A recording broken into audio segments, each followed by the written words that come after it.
ತುಂಗಭದ್ರಾ ನದಿಯ ತೀರದಲ್ಲಿ ಬರುವ ಹಂಪಿಯ ಹತ್ತಿರದಲ್ಲಿರುವ ಪವಿತ್ರ ಸ್ಥಳವೆಂದರೆ ಹುಲಿಗೆಮ್ಮ ದೇವಸ್ಥಾನ. ಇಲ್ಲಿ ತಾಯಿ ಹುಲಿಗೆಮ್ಮನ ಆರಾಧನೆ ವಿಶೇಷವಾಗಿ ನಡೆಯುತ್ತಿದೆ. ಭಕ್ತರು ಈ ಸ್ಥಳಕ್ಕೆ ಬಂದು ದೇವಿಯವರಿಗೆ ನಂಬಿಕೆ ಮತ್ತು ಶ್ರದ್ಧೆಯಿಂದ ಪ್ರಾರ್ಥನೆ ಸಲ್ಲಿಸುತ್ತಾರೆ.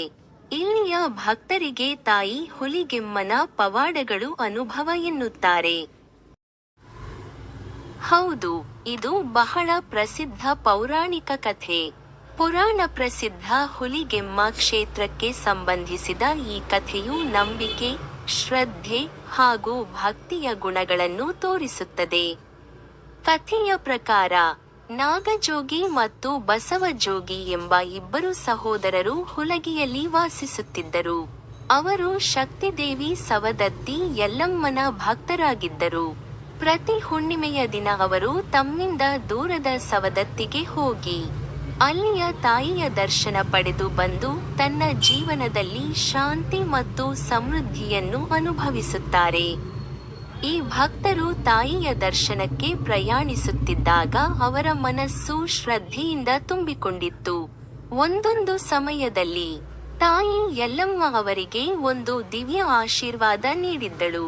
ಆ ಆಶೀರ್ವಾದದಿಂದ ಹುಲಗಿಯ ತಾಯಿಯಾಗಿ ಭಕ್ತರು ಈ ನಾಡಿನಲ್ಲಿ ಪೂಜಿಸುವ ಹುಲಿಗೆಮ್ಮನ ರೂಪವನ್ನು ಪಡೆದಳು ಎಂಬಂತಹ ಕಥೆಯನ್ನು ಸ್ಥಳೀಯರು ಹೇಳುತ್ತಾರೆ. ಈಶ್ವರ ಭಕ್ತರು ಈ ಸ್ಥಳಕ್ಕೆ ಬಂದು ತಾಯಿಯ ಪವಾಡ ಹಾಗೂ ಆ ಪವಿತ್ರತೆಯ ಅನುಭವವನ್ನು ಪಡೆಯುತ್ತಾರೆ ಎಂಬ ನಂಬಿಕೆ ಇಲ್ಲಿಯ ಭಕ್ತರಿಗೂ ವಿಶೇಷವಾಗಿದ್ದು, ಈ ನಂಬಿಕೆ ಜೊತೆ ತಾಯಿಯ ಆರಾಧನೆಯೂ ಸಿದ್ಧಿಸುತ್ತಿದೆ. ಈ ಕಥೆಯು ಹುಲಿಗೆಮ್ಮನ ಕ್ಷೇತ್ರದ ಮಹಿಮೆಯನ್ನು ಮನವರಿಕೆ ಮಾಡುತ್ತಿದೆ. ನಾಗಜೋಗಿ ಮತ್ತು ಬಸವಜೋಗಿ ಎಂಬ ಇಬ್ಬರು ಸಹೋದರರು ತಮ್ಮ ಪ್ರತಿ ಹುಣ್ಣಿಮೆಯ ಯಾತ್ರೆಯಲ್ಲಿ ತಾಯಿ ಸವದತ್ತಿ ಯಲ್ಲಮ್ಮನ ದರ್ಶನ ಪಡೆಯಲು ಸಂಕಲ್ಪಬದ್ಧರಾಗಿದ್ದರು.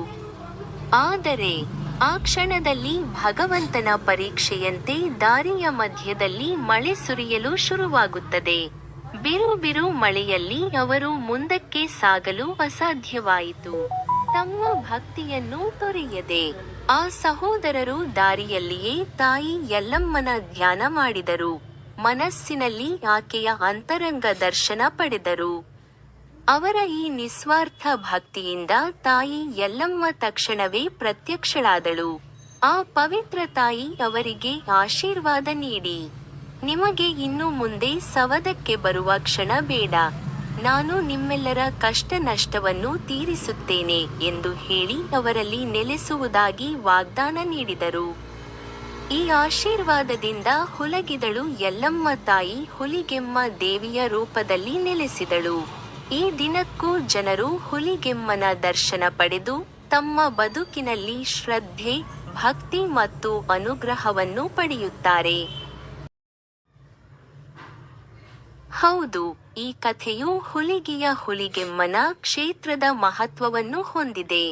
ತಾಯಿ ಯಲ್ಲಮ್ಮ ಕಾಣಿಸಿಕೊಂಡ ಹುಲಿಗೆಮ್ಮ ದೇವಿಯ ರೂಪದಲ್ಲಿ ನೆಲೆಸಿದ ಕಾರಣ ಈ ಸ್ಥಳವನ್ನು ಹುಲಿಗಿ ಕ್ಷೇತ್ರ ಎಂದು ಕರೆಯಲಾಯಿತು. ಇಲ್ಲಿ ಭಕ್ತರು ಮತ್ತು ನಂಬಿಕೆ ಆಸ್ಥೆಯ ಪ್ರಕಾರ ತಾಯಿ ರೇಣುಕಾಂಬ ದೇವಿಯೇ ನಾಗಜೋಗಿ ಮತ್ತು ಬಸವಜೋಗಿ ಸಹೋದರರ ಭಕ್ತಿಗೆ ಮೆಚ್ಚಿ ಅವರ ಮನೋಸ್ಕಾಮನೆಗಳನ್ನು ಪ್ರದರ್ಶಿಸಲು ಈ ಸ್ಥಳದಲ್ಲಿ ನೆಲೆಸಿದರು. ಹುಲಿಗೆಮ್ಮ ದೇವಾಲಯದ ಮುಂದೆ ಇತರ ದೇವತೆಗಳಾದ ಮಾತಂಗಿ, ಪರಶುರಾಮ, ಸುಬ್ರಹ್ಮಣ್ಯ, ಪಾರ್ವತಿ, ಗಣಪತಿ ಮತ್ತು ನವಗ್ರಹಗಳ ಗುಡಿಗಳಿವೆ. ಅವುಗಳೆಲ್ಲವೂ ಈ ಪವಿತ್ರ ಕ್ಷೇತ್ರಗಳನ್ನು ಹೆಚ್ಚಿಸುತ್ತವೆ. ಈ ದೇವಸ್ಥಾನವು ಸುಮಾರು 13ನೇ ಶತಮಾನದಲ್ಲಿ ಧಾರ್ಮಿಕ ದಾಖಲೆಗಳು ಹೇಳುತ್ತವೆ. ಈ ಕ್ಷೇತ್ರದಲ್ಲಿ ಭಕ್ತರು ತಾಯಿ ಹುಲಿಗೆಮ್ಮನನ್ನು ಪೂಜಿಸುತ್ತಿದ್ದರು. ತಾಯಿ ಅವರ ಇಚ್ಛೆಗಳನ್ನು ಪೂರೈಸುವಾಳೆಂಬ ನಂಬಿಕೆ ಬೇರೂರಿದೆ. ತಾಯಿ ರೇಣುಕಾಂಬ ಈ ರೂಪದಲ್ಲಿ ಸದಾ ತನ್ನ ಭಕ್ತರ ರಕ್ಷಣೆಯಾಗಿ ಕಾಪಾಡಲು ನೆಲೆಸಿದ್ದಾಳೆ ಎಂಬುದು ಇಲ್ಲಿಯ ಪೌರಾಣಿಕ ಕಥೆಯ ಶ್ರದ್ಧಾ ಸಾರವಾಗಿದೆ. ಹೌದು, ಹುಲಿಗೆಮ್ಮನ ದೇವಸ್ಥಾನವು ಐತಿಹಾಸಿಕ ಮಹತ್ವವನ್ನು ಹೊಂದಿದ್ದು ಈ ಕ್ಷೇತ್ರದ ಪೌರಾಣಿಕತೆಗೆ ಸಾಕ್ಷಿಯಾಗಿದೆ. ದೇವಾಲಯದೊಳಗಿನ ಶಾಸನ ಮತ್ತು ಕೆತ್ತನೆಗಳ ಪ್ರಕಾರ ಚಾಲುಕ್ಯ ವಂಶದ ಮಹಾರಾಜನಾದ ವಿಕ್ರಮಾದಿತ್ಯ ಈ ದೇವಸ್ಥಾನವನ್ನು ಚತುರ್ವೇದಿ ಭಟ್ಟರು ಎಂಬ ಪಂಡಿತರಿಗೆ ಉಡುಗೊರೆಯಾಗಿ ನೀಡಿದ್ದರು. ದೇವಾಲಯದ ಮುಂದೆ 25 ಅಡಿ ಎತ್ತರದ ಭವ್ಯವಾದ ಧ್ವಜಸ್ತಂಭವಿದೆ. ಇದು ತಾಯಿಯ ದೇವಾಲಯದ ಮಹತ್ವವನ್ನು ತೋರಿಸುತ್ತದೆ. ಧ್ವಜಸ್ತಂಭದ ಎದುರು ಪ್ರತಿ ವರ್ಷ ಜಾತ್ರೆಯನ್ನು ಆಚರಿಸದಿದ್ದರೆ, ಈ ಸಂದರ್ಭದಲ್ಲಿ ಹಸಿರು ಪ್ರದೇಶವು ಭಕ್ತರ ಬರುವಿಕೆಯಿಂದ ಕಾಣಬಹುದಾಗಿದೆ. ಜಾತ್ರೆಯು ದೇವಿಯ ಆರಾಧನೆಯ ವಿಶೇಷ ಘಟಕವಾಗಿ ನಡೆದು, ಸುತ್ತಮುತ್ತಲಿನ ಭಕ್ತರು ಈ ಕ್ಷೇತ್ರದ ಮಹಿಮೆಯನ್ನು ಅನುಭವಿಸುತ್ತಾರೆ. ಈ ಜಾತ್ರೆಯಲ್ಲಿ ತಾಯಿ ಹುಲಿಗೆಮ್ಮನಿಗೆ ವಿಶೇಷ ಪೂಜೆಗಳು, ಹೋಮ ಹವನಗಳು ಮತ್ತು ಉತ್ಸವಗಳು ನಡೆಯುತ್ತವೆ. ಹುಲಿಗೆಮ್ಮನ ಜಾತ್ರೆಯು ಅತ್ಯಂತ ವೈಭವದಿಂದ ನಡೆಯುತ್ತಿದೆ. ಭಕ್ತರು ಉತ್ಸಾಹದಿಂದ ಭಾಗವಹಿಸುತ್ತಾರೆ. ಈ ಜಾತ್ರೆಯಲ್ಲಿ ವಿವಿಧ ಧಾರ್ಮಿಕ ವಿಧಿಗಳು ಮತ್ತು ಪೂಜೆಗಳು ವಿಶೇಷ ರೀತಿಯಲ್ಲಿ ಆಚರಿಸಲು ಕಂಕಣಧಾರಣ, ಅಕ್ಕಿಪಾಡಿ, ಮಹಾರಥೋತ್ಸವ, ಗಂಗಾದೇವಿ ಪೂಜೆ, ಶ್ರೀದೇವಿಗೆ ಪ್ರಸಾದ ವಿತರಣೆ, ಬಾಳೆದಂಡಿಗೆ ಆರೋಹಣ ಇವುಗಳ ಮೂಲಕ ಭಕ್ತರು ತಾಯಿಯ ಆನೆಕೆಯು ಪ್ರೀತಿಯಿಂದ ಭಕ್ತಿ ಸಮರ್ಪಿಸುತ್ತಾರೆ. ಪಾಯಸ, ಅಗ್ನಿಕುಂಡ, ಕುಂಡದ ಪೂಜೆ ಮತ್ತು ಹಿಡಿದಕ್ಷಿಣೆ ಎಂದರೆ ದಕ್ಷಿಣೆ ಸಮರ್ಪಣೆ ಮೊದಲಾದ ವಿಧಿಗಳಿಂದ ಭಕ್ತರು ತಮ್ಮ ಇಚ್ಛೆಗಳನ್ನು ತಾಯಿಯ ಮುಂದೆ ಸಮರ್ಪಿಸುತ್ತಾರೆ. ಈ ಸಂದರ್ಭದಲ್ಲಿ ಭಕ್ತರು ಈ ಕ್ಷೇತ್ರಕ್ಕೆ ಬರುತ್ತಾರೆ ಮತ್ತು ತಾಯಿ ಹುಲಿಗೆಮ್ಮನ ಆಶೀರ್ವಾದದಿಂದ ತಮ್ಮ ಜೀವನದಲ್ಲಿ ಶಾಂತಿ ಮತ್ತು ಸಮೃದ್ಧಿಯನ್ನು ಅನುಭವಿಸುತ್ತಾರೆ. ಜಾತ್ರೆಯ ಸಮಯದಲ್ಲಿ ನಡೆಯುವ ಈ ಧಾರ್ಮಿಕ ಕಾರ್ಯಕ್ರಮಗಳು ಹಾಗೂ ಪೂಜೆಗಳ ಮೂಲಕ ಹುಲಿಗೆಮ್ಮ ದೇವಿಯ ಮಹಿಮೆ, ಆಕೆಯ ಅನುಗ್ರಹ ಮತ್ತು ಪವಾಡಗಳನ್ನು ಭಕ್ತರು ತಮ್ಮ ಜೀವನದಲ್ಲಿ ಅನುಭವಿಸುತ್ತಾರೆ. ಹುಲಿಗೆಮ್ಮ ದೇವಿಯ ದೇವಸ್ಥಾನವು ಕೊಪ್ಪಳದಿಂದ 20 ಕಿಮೀ ಮತ್ತು ಹೊಸಪೇಟೆಯಿಂದ 15 ಕಿಮೀ ದೂರದಲ್ಲಿದೆ. ದೇವಾಲಯಕ್ಕೆ ಸುಲಭವಾಗಿ ಮತ್ತು ರಸ್ತೆ ಮೂಲಕ ತಲುಪಬಹುದು. ಕೊಪ್ಪಳ, ಹೊಸಪೇಟೆ ಮತ್ತು ಸಮೀಪದ ಪ್ರಮುಖ ಪಟ್ಟಣ ನಗರಗಳಲ್ಲಿ ಇಲ್ಲಿ ಬಸ್ ಸೇವೆಗಳು ನಿರಂತರವಾಗಿ ಲಭ್ಯವಿದ್ದು, ಭಕ್ತರು ಸುಲಭವಾಗಿ ಈ ಪವಿತ್ರ ಕ್ಷೇತ್ರಕ್ಕೆ ಭೇಟಿ ನೀಡಬಹುದು.